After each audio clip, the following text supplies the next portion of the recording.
Perkenalkan, nama saya Amira Salsabila, mahasiswi Sistem Informasi Angkatan 2018. Pada kesempatan kali ini, saya akan menjelaskan modul praktikum algoritma dan pemrograman pada bab 5 terkait dengan statement pengendalian. Untuk submateri yang akan saya jelaskan adalah perintah if dalam if. Struktur atau bentuk umumnya adalah sebagai berikut. If, ekspresi kondisional luar, diikuti dengan kurung kurawal, di mana di dalamnya terdapat struktur if lagi, sehingga if, ekspresi kondisional dalam, diikuti dengan pernyataan ke-1, lalu ditambah dengan perintah else, diikuti dengan pernyataan kedua. Untuk struktur if yang luar, juga diikuti dengan perintah else, dan pernyataan ketiga. Bila diperhatikan, dalam struktur atau bentuk umum ini, ada dua struktur perintah if. Yang luar, if else dengan ekspresi kondisional luar ini, dan if else yang berada dalam if yang pertama ini tadi. Sehingga diberi nama perintah if dalam if. Lalu, bagaimana cara kerjanya? Bila perintah if dalam if ini dieksekusi, maka if yang berada di struktur terluar ini akan diperiksa. Ekspresi kondisional luar ini akan diperiksa nilainya. Bila benar, maka akan menjalankan blok perintah yang berada dalam kurung kerawal atau blok perintah milik dari struktur if yang pertama ini. Karena dia bertemu dengan if lagi, maka akan dilakukan mekanisme percabangan atau akan dilakukan pengecekan kembali. Pengecekannya terkait dengan ekspresi kondisional yang ada di struktur if yang dalam ini. Bila nilainya benar, maka pernyataan ke-1 lah yang dijalankan. Tetapi bila bernilai salah, maka pernyataan kedua yang dijalankan. Lalu, apabila pengecekan pada struktur if yang luar ini, ekspresi kondisional luarnya sudah salah, maka pernyataan ketiga lah yang dijalankan. Sehingga dapat dilihat bahwa dalam struktur perintah if dalam if, jika bentuknya seperti ini, maka akan ada dua tinjauan kondisi. Tinjauan kondisi yang pertama akan diletakkan sebagai ekspresi kondisional yang di luar, lalu tinjauan yang kedua akan dilakukan atau diletakkan dalam struktur if yang ada di dalamnya. Mungkin untuk cara kerja sudah saya jelaskan seperti tadi, sehingga saya akan langsung masuk ke studi kasusnya saja. Untuk studi kasus dari perintah if dalam if ini adalah sebagai berikut. Oke, yang pertama, untuk membantu pihak rumah sakit dan seterusnya, pemerintah Provinsi Yogyakarta memberikan bantuan operasional bagi rumah sakit yang ada di wilayah Provinsi Daerah Istimewa Yogyakarta. Bantuan operasional diberikan dengan dua tinjauan. Yang pertama, jenis rumah sakit, dan yang kedua, kapasitas pasien COVID-nya. Untuk penjabaran kondisinya sebagai berikut.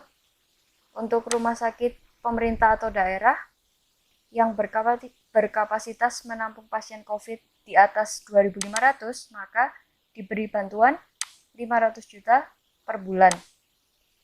Sedangkan untuk yang di bawah 2.500 diberi bantuan sebesar 300 juta per bulannya.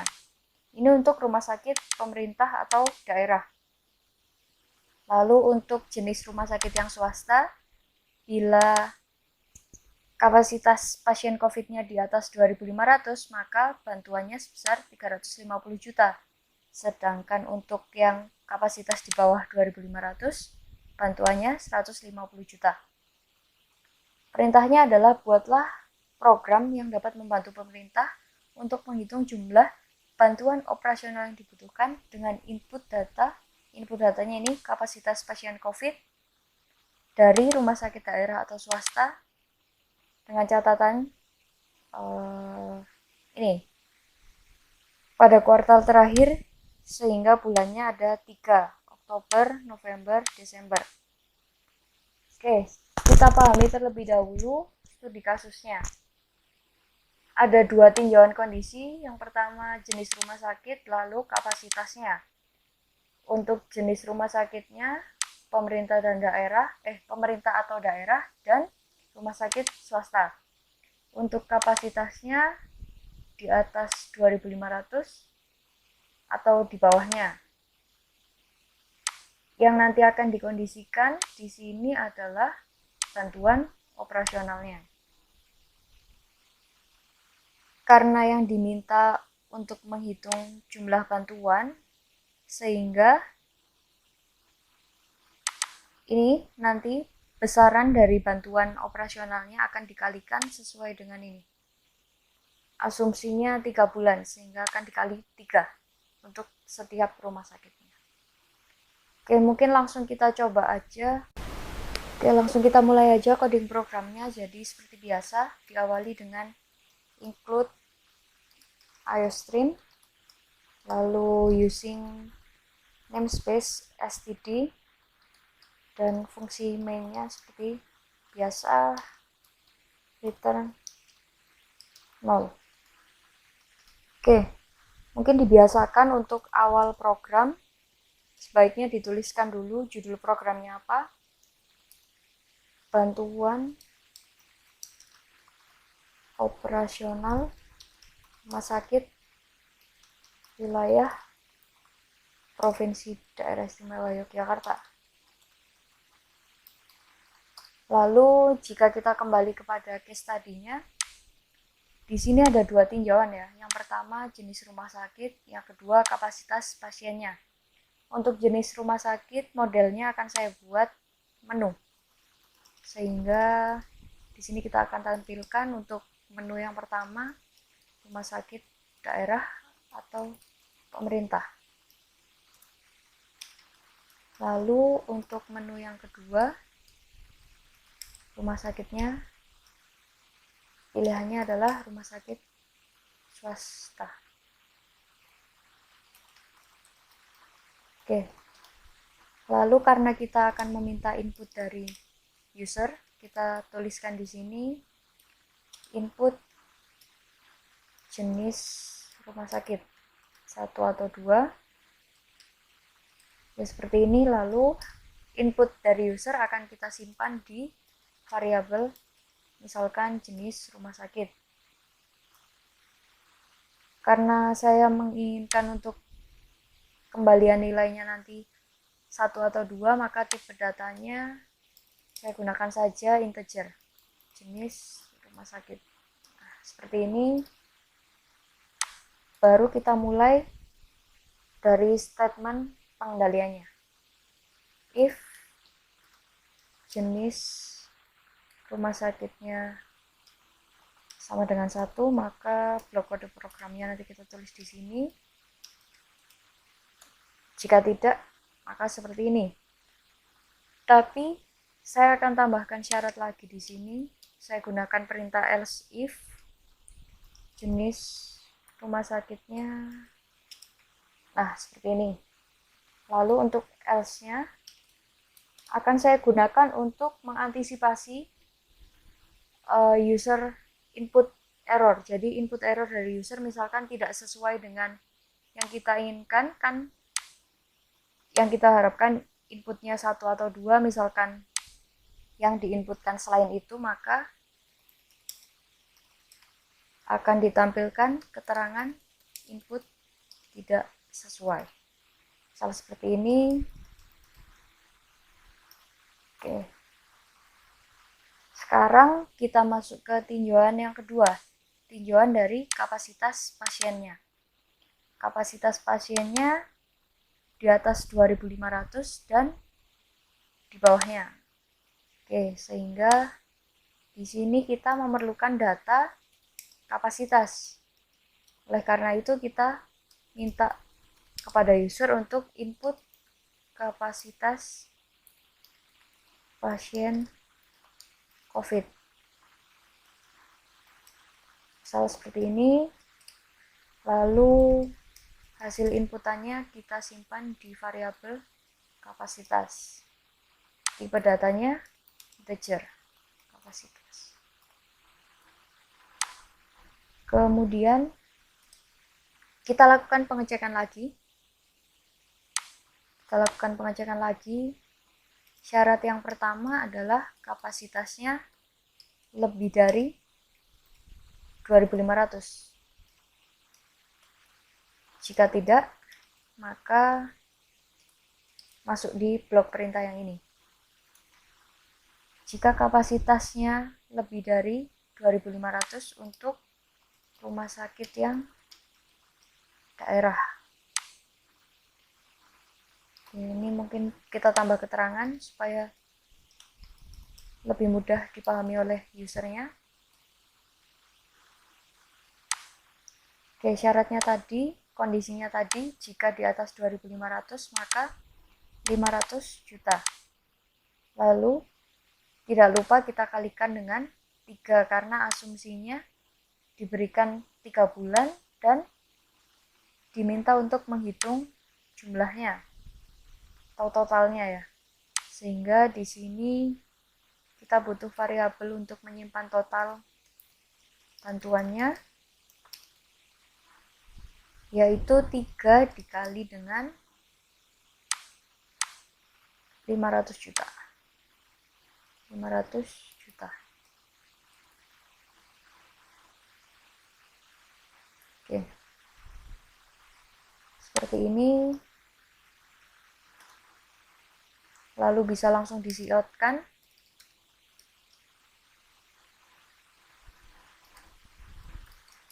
Total bantuannya.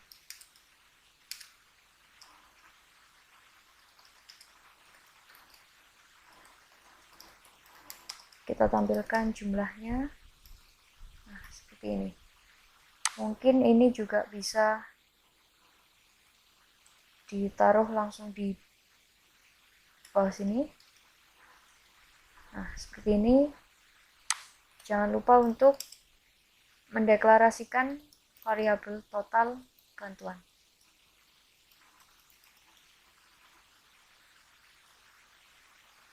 Ini kita bisa inisialisasi dulu sama dengan 0, sama dengan 0, sama dengan 0. Nah, seperti ini. Jika tidak di atas 2500, maka total bantuannya adalah 3 kali 350 juta kalau nggak salah. 300 juta. 300 juta. Oke. Seperti ini, lalu dari sini bisa kita copy aja untuk nanti dimodifikasi. Ini untuk jenis yang kedua, rumah sakitnya swasta. Lalu input lagi kapasitasnya, lalu kita periksa kapasitasnya. Jika lebih dari 2500, maka 350 juta. Jika tidak, 150 juta. Coba kita cek lagi. 350, 150. Oke. Ya. Sekarang bisa kita coba untuk dijalankan.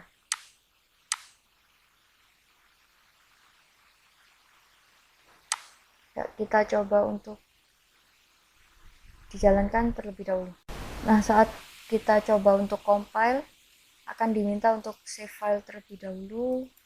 Latihan 1 if dalam if. Oke, misal seperti ini namanya. Kita save lalu di-compile.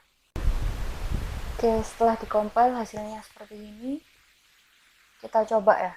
Misalkan input jenis rumah sakitnya yang rumah sakit daerah, lalu kapasitasnya saya coba 2500.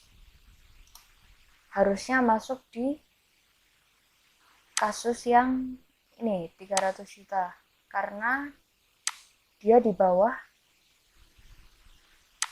atau sama dengan 2500. Di atas 2500 berarti minimal 2501. Seperti itu, sehingga dia masuk ke bantuan yang 300 juta dikali 3, 900 harusnya. Oke, udah sesuai ya, 900 juta. Kita coba yang lain. Taran lagi.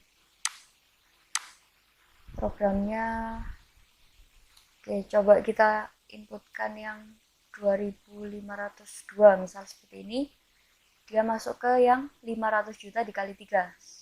Ya, benar hasilnya. Coba lagi untuk yang menu kedua, rumah sakit swasta. Oke, misal kapasitas pasiennya 0. Dia masuk ke kasus yang ini 150 juta dikali 3. Jadi 450 juta. Oke, udah sesuai. Lalu kita coba yang terakhir. Untuk inputnya bukan 1, bukan 2, misalkan 0. Nah, input tidak sesuai. Oke. Karena programnya sudah berjalan sesuai dengan apa yang kita kodekan di sini, mungkin saya jelaskan sedikit untuk menutup. Jadi program ini menerapkan if dalam if. Seperti yang tadi kita lihat, tinjauan yang pertama adalah jenis rumah sakitnya. Jika inputnya dia pilih jenis yang pertama atau rumah sakit daerah, maka perintah yang dijalankan adalah ini, menampilkan pada screen, pada layar RS daerah atau pemerintah, lalu meminta input kapasitasnya. Kemudian kapasitasnya ini bisa dikendalikan atau diperiksa lagi. Jika lebih dari 500, maka ini kita hitung. Jika tidak, maka syaratnya bantuannya lebih rendah. Sama juga di else if-nya ini. Nih, kurang lebih isinya sama seperti yang tadi. Jadi pertama kita cek dulu jenisnya. Jika jenisnya tidak sama dengan 1, tetapi jenisnya adalah 2, maka dia masuk ke sini. Masuk ke sini, diperiksa lagi. Kapasitasnya ini ada berapa? Nah, ini bentuk if dalam if. Lalu, mungkin saya ulangi kenapa saya gunakan else di sini. Karena saya ingin mengantisipasi input error dari user. Jika yang kita harapkan adalah menu 1 atau 2, lalu mereka menginputkan menu 3, 4, atau 0, maka masuknya ke perintah else dan diberi keterangan input tidak sesuai. Mungkin program ini juga masih kurang lengkap, bisa ditambahkan dengan tidak menerima input kapasitas yang negatif, sehingga nanti bisa dijadikan syarat kapasitasnya ini harus lebih dari 0. Mungkin bisa dicoba untuk masing-masing dari praktikan mencoba mandiri. Ya, mungkin pada kesempatan kali ini demikian yang dapat saya sampaikan. Apabila ada pertanyaan terkait dengan materi perintah if dalam if, dapat disampaikan kepada asisten laboratorium masing-masing. Demikian dan terima kasih.